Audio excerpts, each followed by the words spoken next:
Welcome to the webinar, the SECO-Institute webinar, Complexity of Crisis Communication.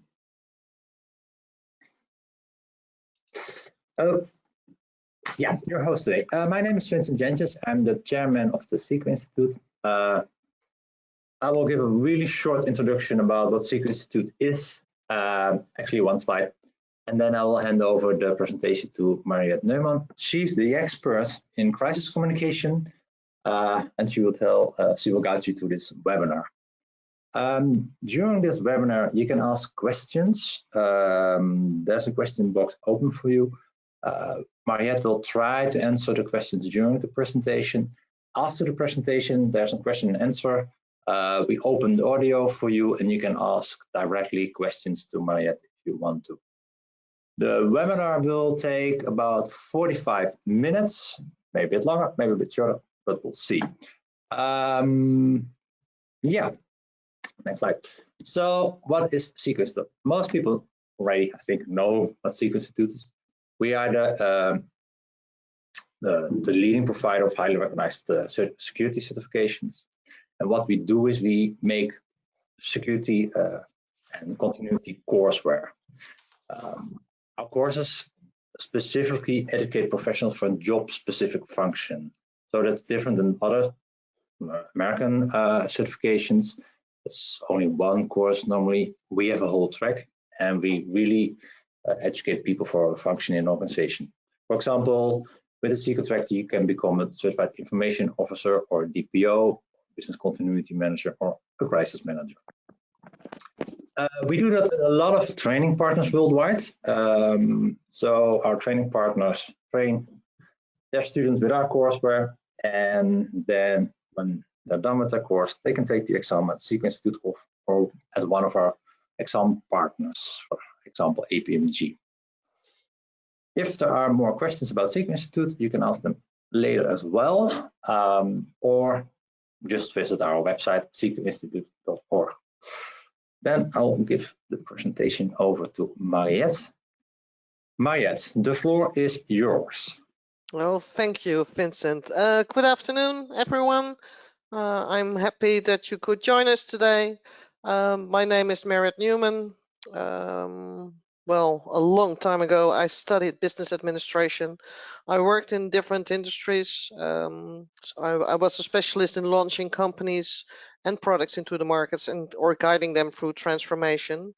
But over the years, I made a move, and today I act as a crisis manager, and I help companies in difficult situations during crisis or help them getting prepared. I also develop and direct crisis simulations for profit, non-profit, and governmental institutions. So the link between me and SECO-Institute is that I have developed crisis management programs from foundation to expert level. What is the scope of this webinar? Well, first of all, I'm not a medical expert, and I'm not in the position to judge the measures taken by any government. I have the utmost respect to every government in the battle against Corona. I have to admit, when it started in Europe and the end of Feb, I was triggered by the slow start of communications to the people. However, the situation is evolving rapidly and decisions need to be taken. For the public, it's easy to tell the government what they have done wrong, but I'm convinced that they work with all kinds of crisis scenarios, and there's only one way to get through this crisis, and that's by trial and error. But since I'm not a medical expert and I will not judge the government, however, I'm still a communications specialist and I care deeply about consumer relevancy. And from a professional point of view, I'm fascinated with communication in times of crisis. For me, the proper crisis communication is about timing, tone of voice, relevancy, and trust. And today, I will not give you the answer how crisis communication regarding coronavirus should be treated correctly, but I will explain why it is so complex. The failure to control the crisis of information can ultimately result in a failure to control the crisis. That's a quote from a Canadian veteran journalist already a long time ago. I think that the governments today are more focusing on controlling the crisis, controlling the information, the incoming information, than instead of controlling the outgoing communication, because they accept that the outgoing information cannot be controlled because of the internet technology. Perception. Perception is really important, because what perception is to me might be totally different to you. In this webinar, I will show you the 5 keys how you can be successful in crisis communication. First of all, I want you to show, I want to tell you something, show you something about leadership. The video that you will see is from Katie Porter. She's a US Congresswoman, and she was able to secure free coronavirus testing for all Americans after presenting compelling evidence in the USA House. So she did that in 5 minutes, and I think the way she did it was extremely well done. So let me just check the video. Okay, a CBC typically costs about $36. What about the out-of-pocket cost for a complete metabolic panel? Ma'am, I'd have to pass on that as well. You have any idea? You want to take a ballpark? I would say $75. Okay, 58. Getting close. How about flu A? The flu A test. Ma'am, again, I would take a guess at about maybe 50. 43. Flu, this is like the Price is Right. Flu B. Too high again. I would probably say 44. That's good. How about the cost of an ER visit for someone identified as high severity and threat? I'm sorry, ma'am, what was the question? How about the cost of an ER visit for somebody identified as having high severity or high threat? High severity, ma'am, that's probably about $3,000 to $5,000. Okay, that is $1,151. This all totals up to $1,331. That's assuming they aren't kept in isolation. Isolation can add up for one family already, $4,000. And fear of these costs are going to keep people from being tested, from getting the care they need, and from keeping their communities safe. We live in a world where 40% of Americans cannot even afford a $400 unexpected expense. We live in a world where 33% of Americans put off medical treatment last year. And we have a $1,331 expense, conservatively, just for testing for the coronavirus. Dr. Redfield, do you want to know who has the coronavirus and who doesn't? Yes. Not just rich people, but everybody who might have the virus? All of America. Dr. Redfield, will you commit to the CDC right now using that existing authority to pay for diagnostic testing free to every American, regardless of insurance? Well, I can say that we're going to do everything to make sure everybody can get the care they need. No, not good enough. Reclaiming my time. Dr. Redfield, you have the existing authority. Will you commit right now to using the authority that you have vested in you under law that provides in a public health emergency for testing, treatment, exam, isolation without cost, yes or no? What I'm going to say is I'm going to review it in detail with CDC and the department. Reclaiming my time. Dr. Redfield, respectfully, I wrote you this letter along with my colleagues, Rosa DeLaura and Lauren Underwood, Congressman Underwood and Congressman DeLaura. We wrote you this letter 1 week ago. We quoted that existing authority to you, and we laid out this problem. We asked for a response yesterday. The deadline and the time for delay has passed. Will you commit to invoking your existing authority under 42 CFR 71.30 to provide for coronavirus testing for every American, regardless of insurance coverage? What I was trying to say is that CDC is working with HHS now to see how we operationalize that. Dr. Redfield, I hope that that answer weighs heavily on you, because because it is going to weigh very heavily on me and on every American family. Our intent is to make sure every American gets the care and treatment they need at this time of this major epidemic, and I'm currently working with HHS to see how to best operationalize it. Dr. Redfield, you don't need to do any work to operationalize. You need to make a commitment to the American people so they come in to get tested. You can operationalize the payment structure tomorrow. I think you're an excellent questioner, so my answer is yes. Excellent. Everybody in America hear that. You are eligible to go get tested for coronavirus and have that covered regardless of insurance. Please, if you believe you have the illness, follow precautions. Call first. Do everything the CDC and Dr. Fauci, God bless you, for guiding Americans in this time. The first time that I saw this video, it gave me goosebumps, because what I feel about leadership, the way she shows leadership, is that she's polite, she's straightforward, but she's very convincing. And I think using visuals to make her point is excellent. She leads the discussion and she's really steering towards a result. And in 5 minutes, she got the commitment. That's what leadership is all about.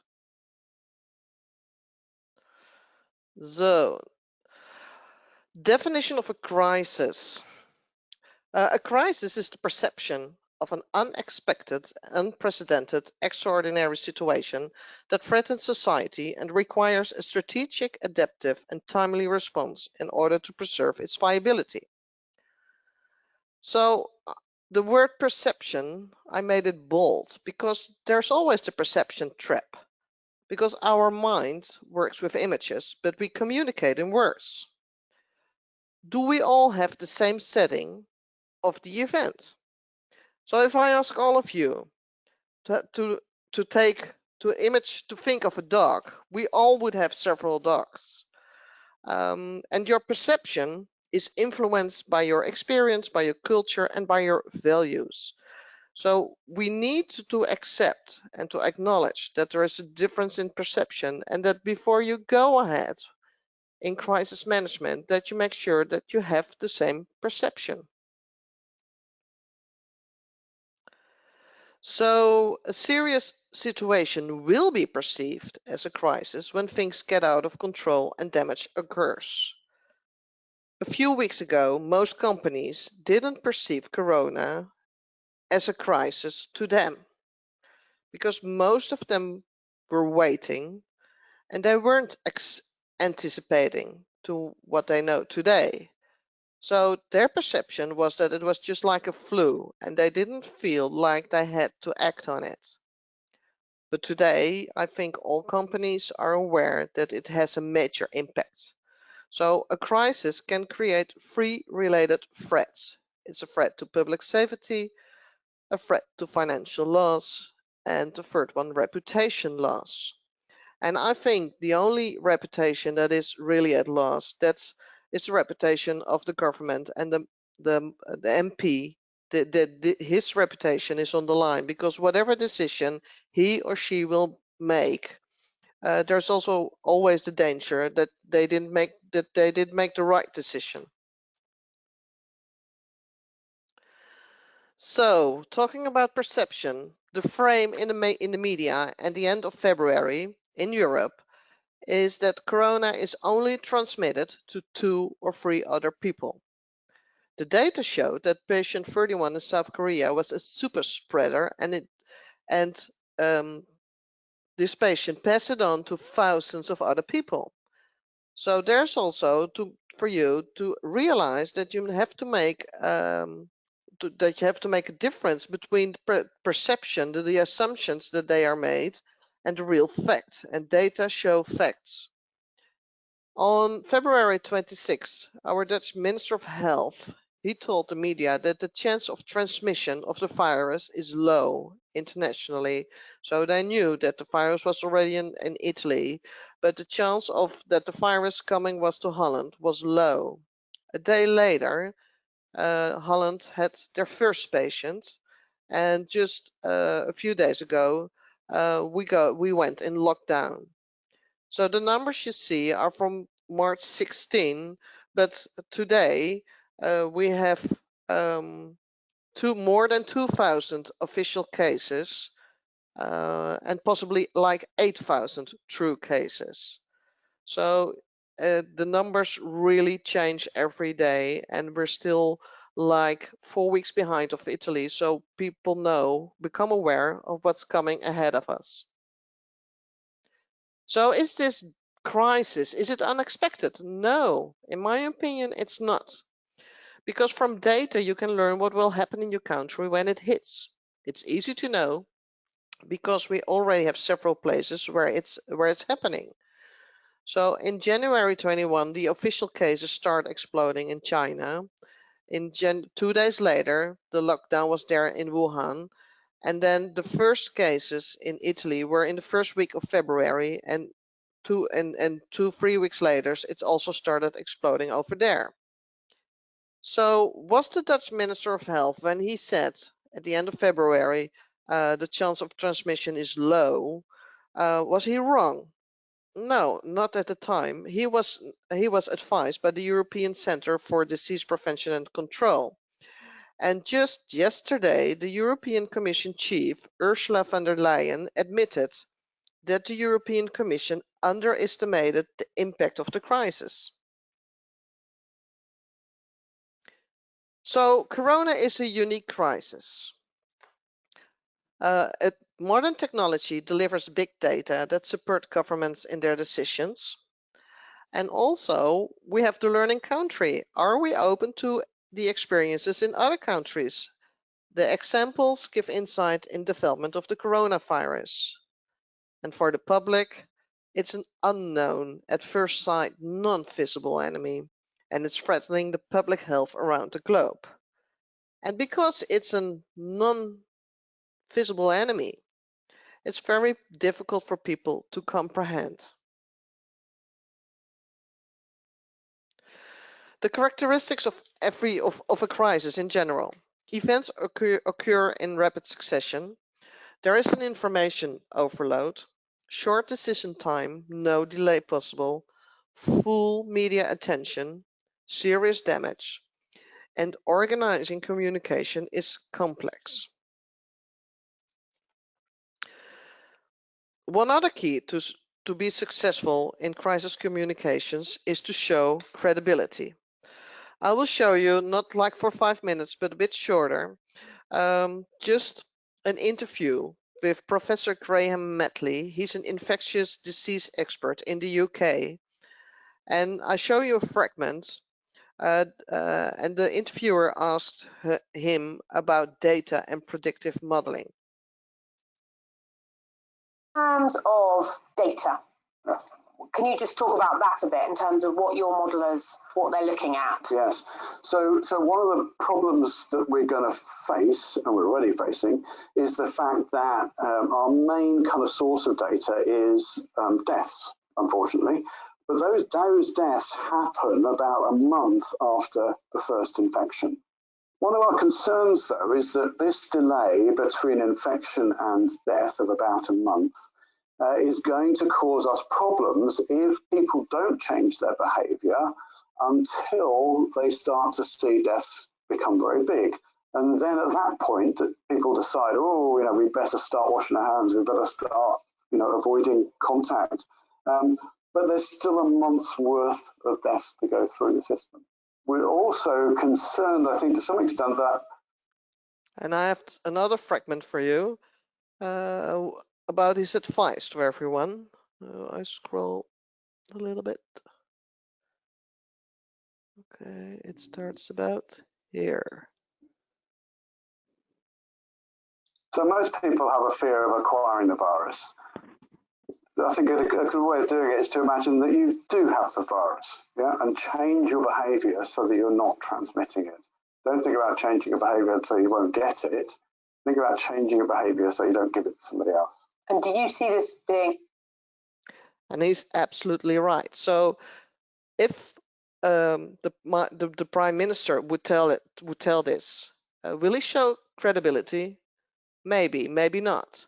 But this is an outstanding expert, a professor well known and a good reputation, and he shows credibility not only by the words that he says, but also like the way he sits. He's very calm. He speaks very he speaks very clear, so everyone understands the words that he's saying. So he shows credibility. What we also need to take into account is the changing communication landscape. Technology has changed our lives. There's no discussion about that. Technology plays an important role in society today. It affects the way we communicate, the way we learn, the way we think. It determines how people interact with each other, and it also helps society.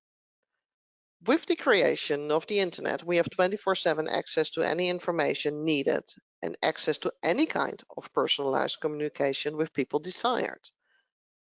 So for better or for worse, our way of life has become more complex.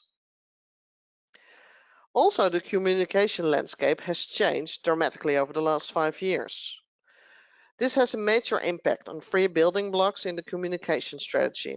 So the 3 building blocks one is the intention, what do we want to accomplish, initiative, who takes the initiative, and approach, how do we get the attention, how do we achieve. Because communication used about image. I always use the example of the doctor. So authority by status. It's about knowledge, it's about distinctiveness, consistency, and reliability. So the sender determines image, and the recipient accepts the told truth. But today, it's about communication is about reputation. It's about dialogue and interaction. It's about sincerity and authenticity.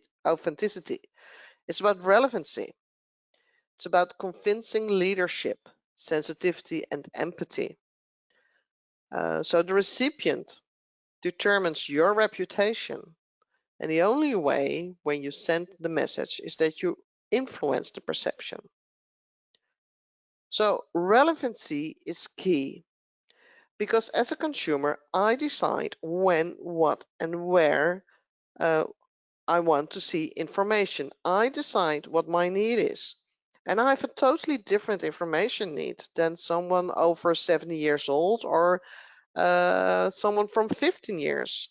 And we all use different channels. We have different needs, we have different channels, and we have different timing. So how do you appeal to all of these target groups? Well, that's one other thing. It's to be relevant to your target group. So you have to know your target groups. You have to distinguish that people, you have to accept that people are different. Know where your target groups, what channels do they visit, and how can I reach them? So I have a really good example of a teacher, and she's explaining the importance of washing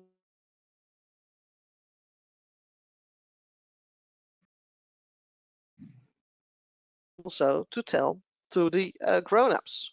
So very quickly, it's a short film. Okay, Isa, your finger inside the virus one. Okay. Did the virus move at all? Did any of the pepper flakes move? No. No, right? Okay. Now, Isa, take out your finger. Do you see any virus on your finger? Any pepper on your finger? Yes. Yes. Okay. Now, we don't want the virus on our finger, right, you guys? So, Isa, can I ask you to dip your finger in soap, clean your finger? Okay. This is the importance of how we wash our hands. Now, Isa, does your finger have soap in it? Okay. Now, can you put your finger back in the virus? Okay. Oh. Do you see that? You guys saw that? You see how important it is to wash our hands? Okay, Isa. This is how you get your message across. You know your intention. What do I want to tell them? And who takes the initiative, and how do I do it? Make sure that you know what the expectations are of your target group. So back to the slides. So what's the impact on crisis communication? So with this move in communication is that you have to interact with your target audience. You have to build a dialogue. It's not simply by telling people what to do and instruct them and so that people change their behavior, but you want to influence the attitude. Because yesterday I still saw on the internet videos of UK tourists in Spain having parties in the sun. So even if you tell people not to go outside, people just ignore it. So it takes more time to interact with your target group and just tell them all every time over and over again until they really understand, so that the attitude changes. And if their attitude changes, then their behavior will change. So that's a huge difference. And also the initiative. It's not always you as a sender who takes the initiative. No, sometimes recipients take initiative. So it's a two-way street, so it's more cooperative. And also the attention. It's not only the message is the key. No, the process and the relationship are key. So even if you don't have a simple message, you still need to give people information about the process. People want to be involved. You need to work together with your target group, and you need to create meaning. So it's not only like explain it, no, create meaning to your target audience. But look at our leaders, and I took the West European leaders. Their age is between 73 and 42 years. They grew up with a traditional communication landscape. However, 59% of the current world population is Generation Y and Generation Z. These people are digital natives. They are the masters of technology. So if you want to send them a message the traditional way, you will not be successful. You need to change you need to create dialogue, and also keep in mind that culture controls communication. So two prerequisites are needed for effective crisis communication. That's credibility and trust. So if you want to create credibility and trust, you must show responsibility and leadership, competency and expertise, dedication, care, honesty, empathy, openness, and listening skills. Who of you has all these competencies? You know, it's not something that you can do all by yourself. So you have to make sure that you have the right team of people around you, so that you as a team can operate and make sure that you all have the right competences in place. Timing and relevance. What's also important to remember, and that's a fact, that people can process 7 messages under normal circumstances, but only 3 during crisis. So think about the last speech that your prime minister gave. What messages do you remember? And when I think about our president, Mr. Rutte, I remember herd immunity, large part of the population will be affected, and that he showed the gratitude towards the medical staff. So I only, and I must be honest, first of all, I remembered 2, and I really needed to think hard about the third one. So just think about it, and maybe maybe you can look it up at YouTube and watch the conference again, and then you will understand better, or you will remember more messages. So if you're busy in crisis communications, only communicate the 3 important ones. And in the context of acceptance, the order of messages and the perspective offered are highly relevant. You also want to minimize risk to get your message across. There's a pitfall to avoid. When you don't listen to the needs of your stakeholders and communicate insufficient and inaccurate, you will risk distrust, estrangement, and low morality. which could result in stakeholders turn against you and become your enemy. And political enemies, and we all know them, political enemies, they do try. And maybe just a few weeks ago, they might have been successful. But today, I think that all their attempts to undermine the governments, I think it's in vain, because everyone knows that it's a huge crisis that we're all facing, and that every government is taking all the right decisions based on the information that they have today. What you also need to take into account is that everyone has an opinion, and people share it on all various platforms, and people bother a lot. And it's in our nature to look for connections, and with all these platforms we can connect with a lot of people. So if you're upset with someone or something, you share it. And because the world technically connected, the risk of information overload is present. So not only everyone has an opinion, but also people are always looking for someone to blame. And appearance becomes more and more important on all levels, because studies have shown that the words you say are less relevant than the way you tell them. So please take that into account. What you also need to take into account is that you have to deal with fake news. Fake news is misleading the public and could lead to dangerous situations, like the breaking news image, cocaine kills coronavirus, which is absolutely rubbish. Or chlorine dioxide, or fake Japanese doctors. So also when you try to manage the crisis, you also have to deal with fake news.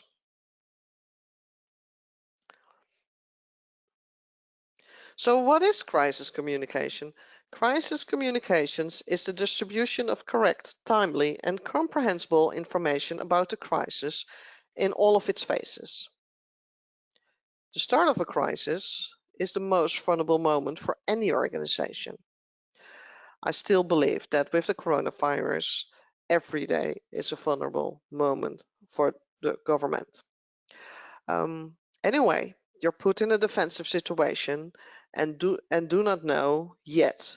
You don't know how serious the damage will be. But you want to show that you're in control, and that starts with communications. Start communicating instantly, and that's crucial, because if you wait with your communication because you want to present results, people feel that you're not in control. So if you start communicating, give the people some process information, because that shows that you are in control. What about the fundamental objectives of crisis communications? First of all, you have one of the objectives is providing information. You want to provide information about the current situation and the course and the decisions taken. You also want to reduce damage. You want to warn people for threatening situations and an attempt to limit damage. Adjust crisis perception so that perception and reality match. That's easier said than done. And be meaningful. Give meaning to a crisis situation and put events in a broader perspective and express emotions properly. So another key to success is to show empathy. I will start this video, but because I know that not only Dutch people are watching the webinar, I will first put on the subtitles and then I will start them over again. So be a bit patient with me. Whoa.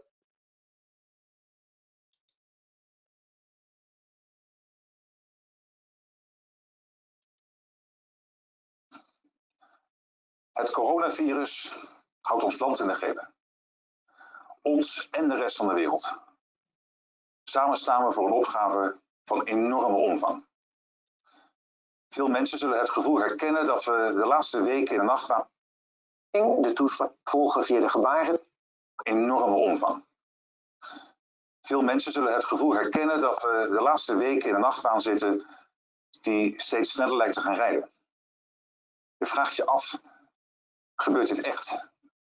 Want de maatregelen die hier en elders worden getroffen zijn ongekend voor landen in vredestijd. Ik wil aan het begin van deze toespraak mijn medeleven uitspreken met de families van de mensen die inmiddels aan het virus zijn overleden. Iedereen die in het ziekenhuis ligt of thuis aan het herstellen is, wens ik veel beterschap en sterkte. En ik wil me richten tot de ouderen en de mensen met een zwakke gezondheid. Ik realiseer me dat u grote zorgen hebt. En daarom wil ik u zeggen dat het onze absolute prioriteit is de risico's voor u zo klein mogelijk te maken. Met al het nieuws uit... Okay. Well, I think even for the not Dutch viewers, I think what he shows in his non-verbal communication is that he deeply cares and that he shows empathy. Also in the words that he uses and the phrases, they've thought about it carefully, that the right words are used. So that's a good thing. The starting point of crisis communications is, of course, internal always before external communication. And also unambiguous communications. Coordinate all activities towards shareholders and appoint people. Know all your stakeholders. Know who communicates with whom. And coordinate all activities. Be honest and distinct in your communication. Give facts as soon as possible. And if the facts are not evident, give process information. Always keep the legal consequences in mind. And communicate timely. Quick and proper communications show that you're on top of the situation. It builds confidence among your stakeholders. So I did a quick research on the media channels that the Dutch government uses. The website, and I looked at the number of visits a day. They reach 5.6% of the population. If you look at social media, the numbers drop dramatically. And of course, telephone and email is unknown. But on YouTube, they are not present. They do not have their own media channel. And if you know that via your own media channels you can control information, and if you know that video is social media content trend #1, why are you hardly present? And of course I understand that when this crisis started, that it wasn't in place. But I think now, a few weeks later, you know that people really want to rely on information that is trustworthy. So I think that's a recommendation that I can make to the governments. Use video and make your own channel on YouTube. And is the government in control of information? Well, because of Google, people have access to an infinitive pool of information. People read and express their opinion. And from crisis experts, medical experts, data experts, foreign journalists to your neighbor, everyone has an opinion. And pressure is likely to go up. But how can you rely on the government that they have taken the right decisions? The urge to control the situation is growing and people have become less resilient. We, and I say we, the public, we are pre-programmed. And every interruption on our controlled life, it really annoys us. And that's why I believe the public is facing problems with all the measures taken by the government. And I think that the government, any government, is taking decisions based on the information they have at that time. And they have to keep in mind there's always someone to blame, and they will be blamed. But you have to go on and make the best decision based on the scenarios that you have made together with your team of experts.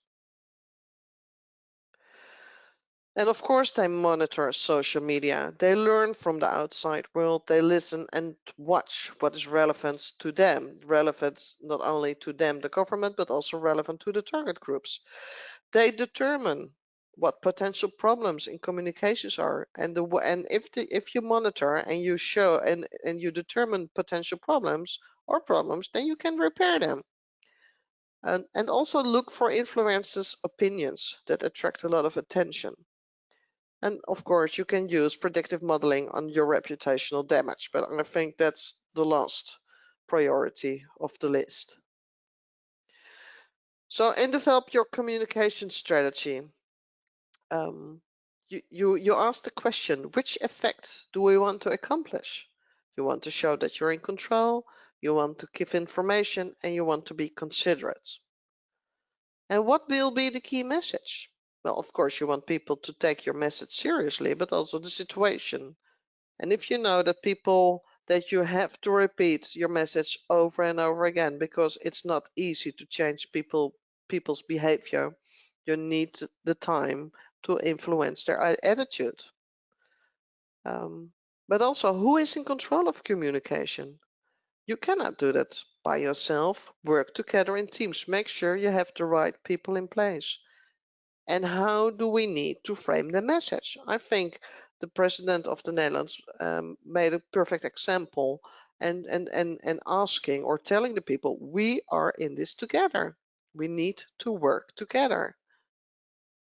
And the way you frame the message is also essential to the perception of your recipient. Well, I have a US example, and it's from the same news site, Daily Mail, on the 17th of March.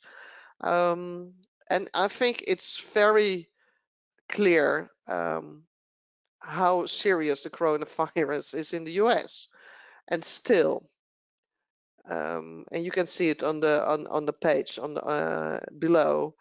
It was shocking how many people were just going to the beach on the same day that Donald Trump urged all Americans to avoid groups of more than 10 people.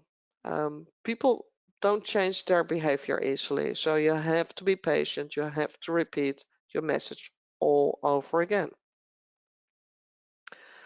So how do you communicate the message? So this is an example of a UK website.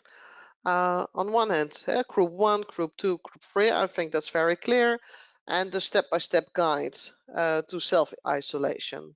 But then if you look at another example of the Dutch government, it's much more quieter. And I cannot say which one is better than the other one, but still you need to check with your target audience. Do they read your message? Do they understand your message? And do they act according to your message? So my last key to success in crisis communication is to show trust. And I give you a short fragment of Boris Johnson of the UK. We need to ask you to ensure that if you or anyone in your household has one of those two symptoms, then you should stay at home for 14 days. That means that if possible, you should not go out even to buy food or essentials other than for exercise, and in that case, at a safe distance from others. If necessary, you should ask for help from others for your daily necessities. And if that is not possible, then you should do what you can to limit your social contact when you leave the house to get supplies. And even if you don't have symptoms, and if no one in your household has symptoms, there is more that we need you to do now. So, second, now is the time for everyone to stop non-essential contact with others and to stop. So basically what he's telling is, trust me with what I say is the right thing to do. So a quick summary, no, I don't have the right answer to proper crisis communications regarding the coronavirus, but I just hope that I've showed that crisis communication is very complex. But if you want to be successful, show leadership, show credibility, be relevant, show empathy, and show people that you can be trusted.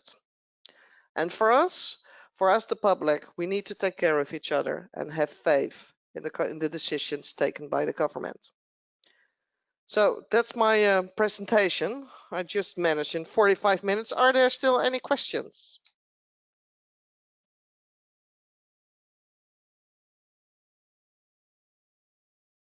No questions. It's okay. Vincent, is there anyone waving? Can you see that, or are we just fine? No, let me see. No, I don't see any questions. Hi, Mariette. Can you hear me? Yes, I hear you. Who is Hi, speaking? Mariette. This is Rick Stijbels. Hi, Rick. Thank you, first of all, for your webinar. As a managing director of a Dutch SECO Partner Security Academy, I'm glad to have you on our team as a trainer for our crisis management courses. I have a brief question for you. Can you elaborate on who should attend which level of SECO training depending on their job about crisis management? Oh, could you rephrase the question, because we have 3 different levels of 3 different levels. If you're just starting in crisis management, I would say start with the foundation, because that's a 2-day program, and it will provide you with all the basics of information needed. If you want to know more, if you want to practice more with crisis situations, and you work on a daily basis with crisis management, then I would suggest that you would do the 5-day crisis management practitioner course. And then for the people who are already crisis managers, they can do the 10-month course. Well, I can really recommend it to everyone. It's a 1-day. It's a training every 1 day in a week for 10 months. But then you're a certified crisis management expert. So that's also well, that's also worth a lot. Okay. Thanks for the advice. Stay safe. Okay. Stay safe. Thanks, Rick. There's some other questions.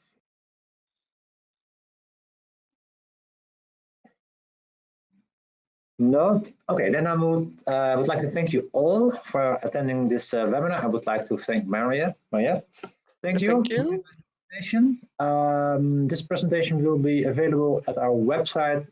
So if you have colleagues or want to see it again, just go to our website. I think we can put it on Friday. It must be on our website. Thank you all for joining this webinar. And tomorrow, actually, Gert Kogenhop will tell about business continuity, how to survive with your business during the coronavirus. It starts at 4 o'clock. And I hope you can enroll at our website for a webinar of Gert Kogenhop. And next week, Tuesday, Jacob van der Slot will give a webinar about the human factor in the coronavirus, and he will explain why different countries take different measures, and that has all to do with culture.